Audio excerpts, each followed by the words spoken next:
I live in a world of virtual instruments, and I work really hard to make my digital musicians sound as realistic as possible. However, there's one thing I do to add realism to nearly all of my cues that has nothing to do with aftertouch or modulation or expression or legato transitions. We're going to talk about that as well as unpack a dramedy tension cue on my week 37 vlog check-in.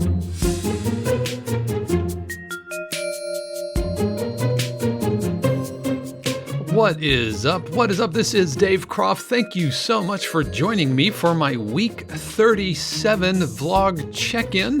If this is your first time, thank you so much for joining me. However you found me, I do appreciate it. If you wouldn't mind, go ahead and giving this video a like and subscribing to the channel. It really helps composers just like you find me. So thank you so much. I also want to give a special word of thanks to my Patreon patrons whose support help keep this channel going. We're going to have more about my Patreon at the end of the video.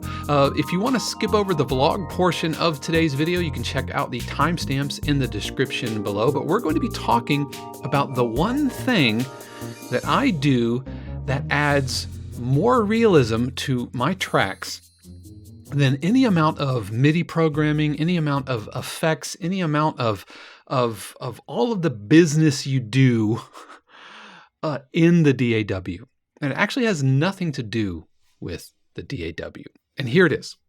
The one thing that I do on every track that adds the most realism is I try to record at least one actual sound. It's that simple.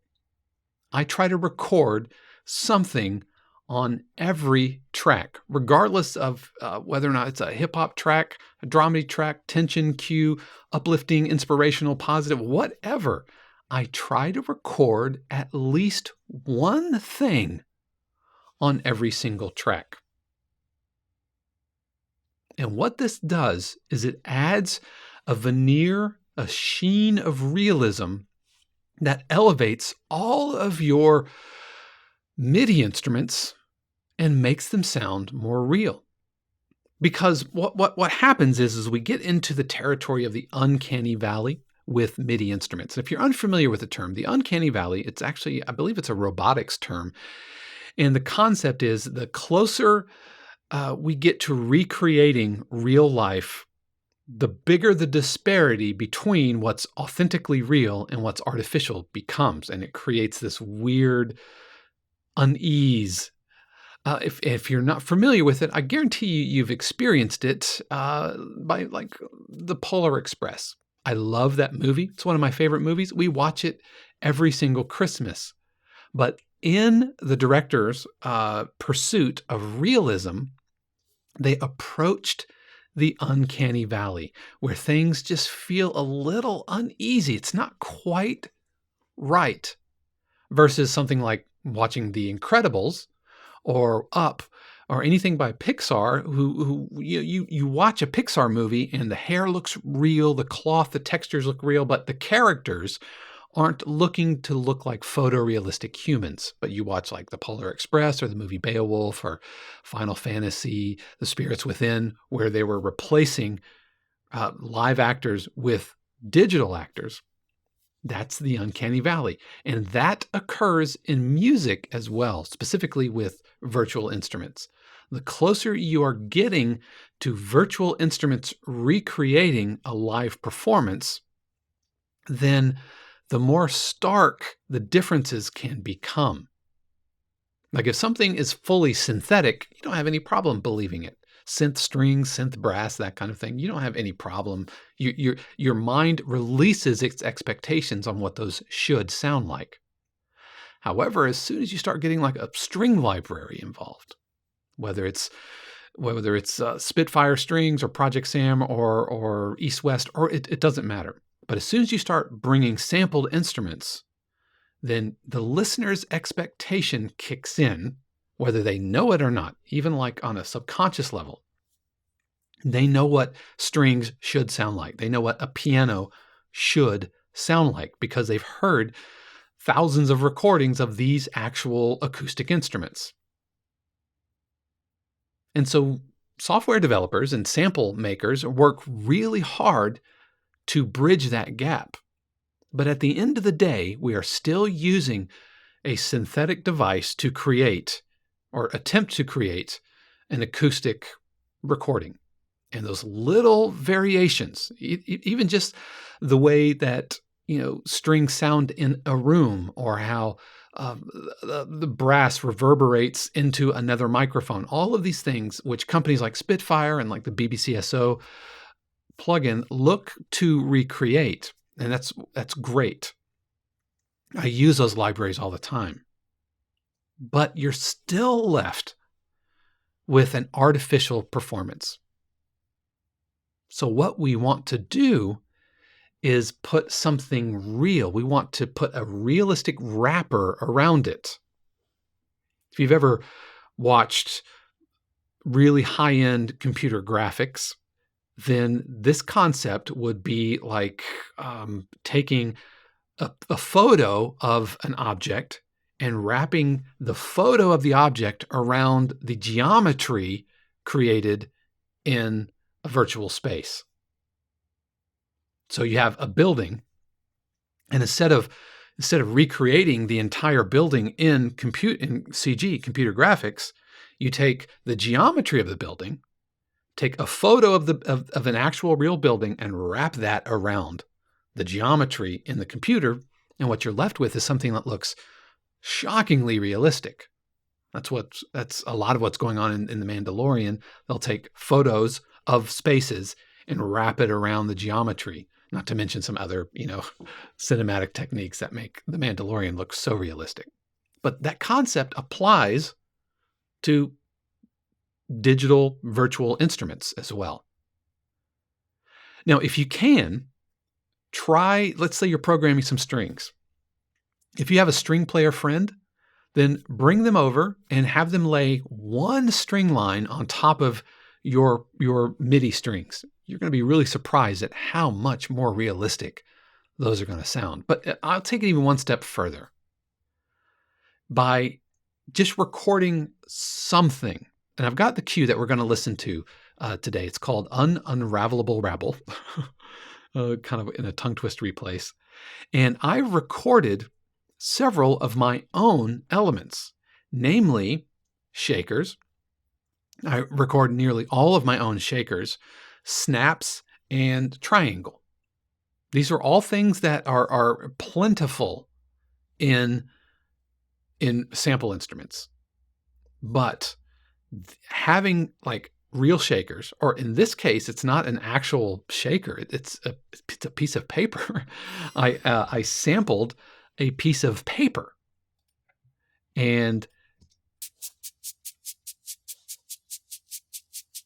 but putting this recorded element on top of these very artificial strings, which sound great, and I'll dive deeper into what sounds I'm actually using here. But by putting this paper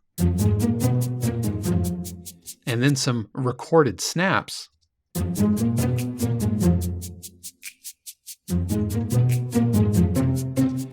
and a recorded triangle,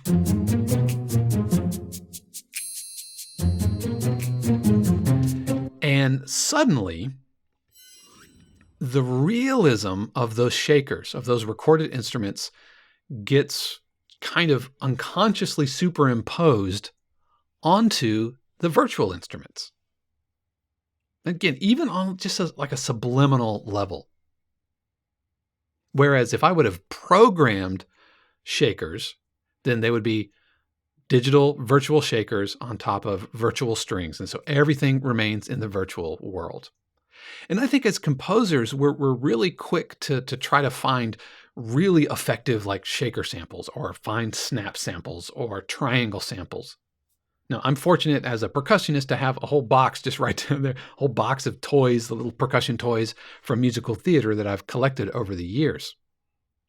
But a triangle hit is going to sound so much better than a triangle sample, regardless of the quality of the sample. Even on my cheap, $100 pair Samson CO2 microphones that I picked up on Amazon. $100 for the pair. And these were recorded using these mics. You don't have to have a $3,000 Neumann to record some snaps. So before you go looking for realistic shakers, realistic snaps, record something yourself, and it will absolutely help elevate your track. Now, this shaker itself wasn't actually a shaker, and I have plenty of eggs, that I keep on my desk, but this is a brush and an envelope.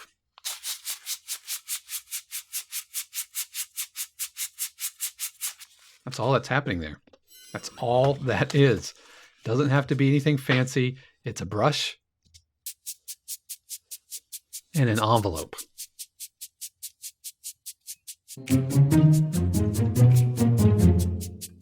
And these snaps, just two layers of snaps.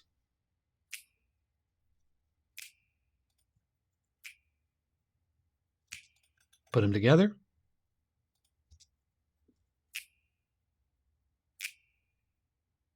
They are imperfect.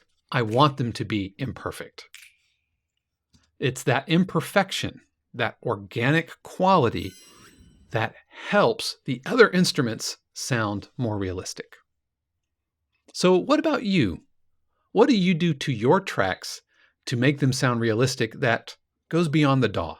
And that's what I'm encouraging you to do. Find things that you can record into your tracks, and you'll be really, really surprised at how much more the other instrument sounds, even instruments that have nothing to do with the sounds that you're recording, but how much more realistic they will sound by recording something onto your tracks. So with all that having been said, now let's take a deeper dive and check out Unravelable Rabble, and we'll talk about it on the other side.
Unravelable Rabble. I'm not sure about that title either. This is the second week in a row. I'm like, I'm not sure about that title.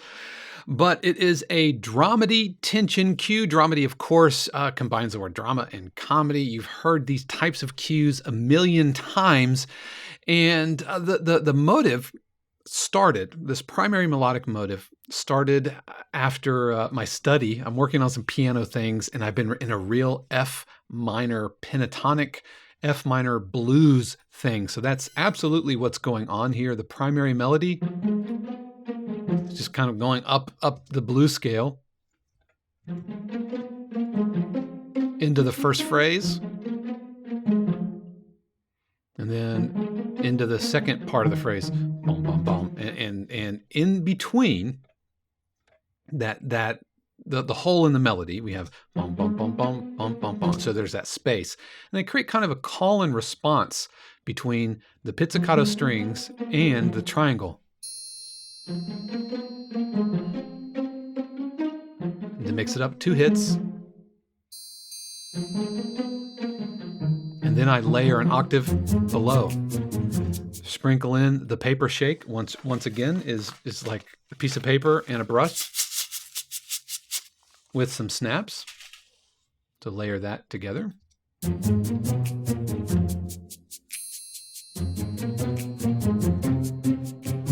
Still this call and response thing. Then I have a cymbal scrape.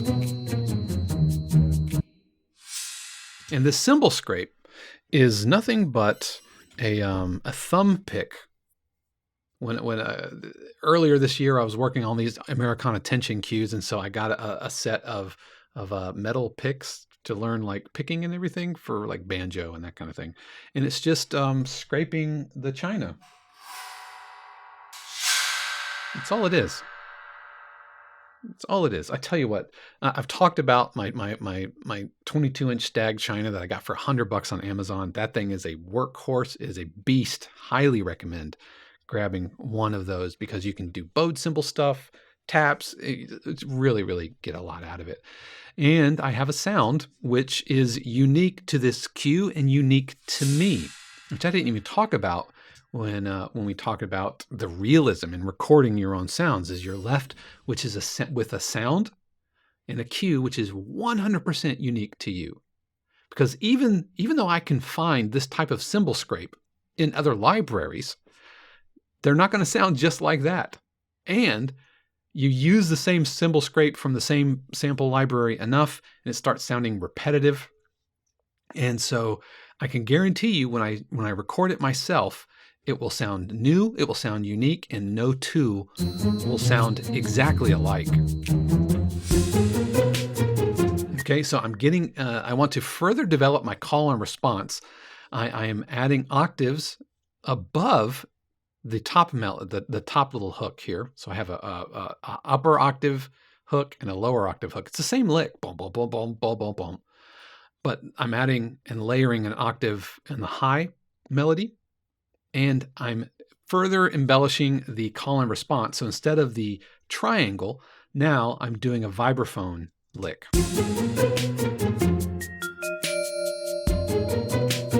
Add a little drum groove. This is just stock Logic 808 kit. Now descending, just walking down. All right, one more layer, making the drum groove even more. I'm adding now an octave below, so my melody or my little hook instruments started off at an octave below, add an octave above the top, and then add an octave below the bottom. And so it's all growing, and make the groove a little bit more exciting. Add some hats, add some Latin percussion, stock Logic Latin percussion. Nothing too complicated. Yes, it's so simple.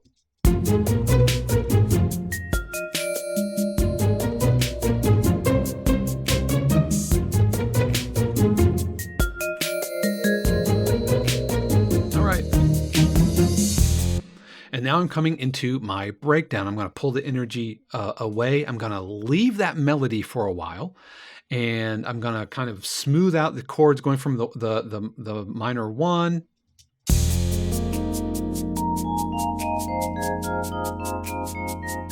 to the dominant 4-ish. It's all based on that F minor pentatonic. Bring in one of my favorite basses in Logic, and it is the Motown bass, Logic Motown bass. And the reason I like it is it has different articulations, like little scoops depending on the velocity, and like the pad of the finger. versus like the fingernail, and just it's all velocity driven. And so the first time through the phrase, we kind of wash it out.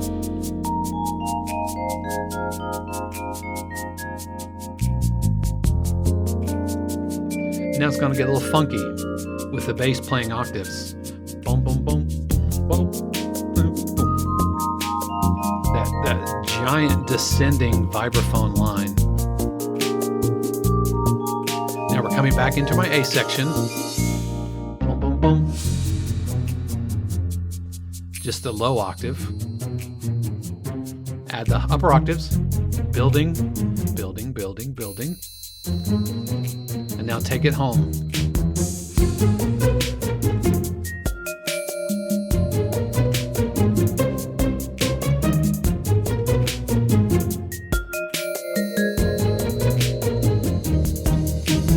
Now, before I hit my button, I didn't want to just go boom, boom, boom, boom, boom, boom.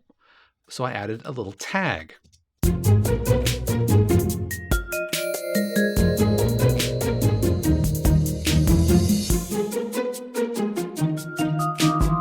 So it's the main hook played in the upper octaves, and all the lower octaves are gone.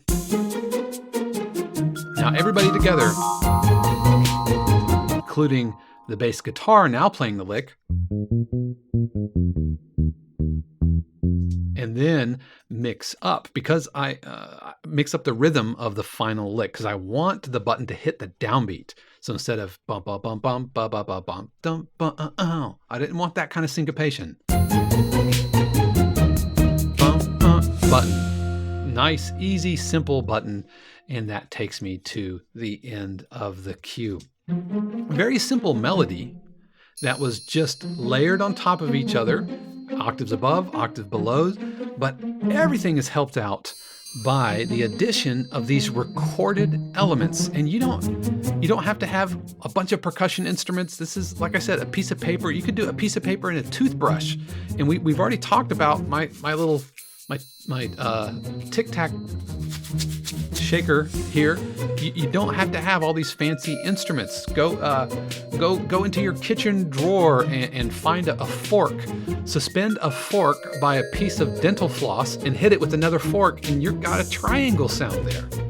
Right? You don't have to have hundreds of dollars worth of equipment and percussion gear and all these instruments to put some recorded elements under your cue. So I hope that was helpful for you. Thank you so much for watching this. And I've said this before, but this channel would not be possible without the support of my Patreon patrons, whose real life give their real life money to help keep things going on here.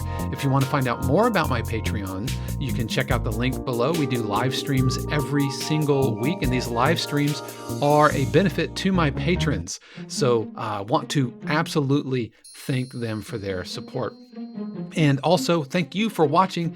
Like I said, if you haven't already, please consider giving this video a thumbs up and subscribing to the channel. It really does help composers just like you find me. So that is Unravelable Rabble. If you have any questions, comments, thoughts, suggestions, please let me know in the comments below. I do read all of them and make every effort to respond to them. But that's going to do it for me for my week 37 check-in. I hope that you had a good week 37, and I wish you a happy week 38.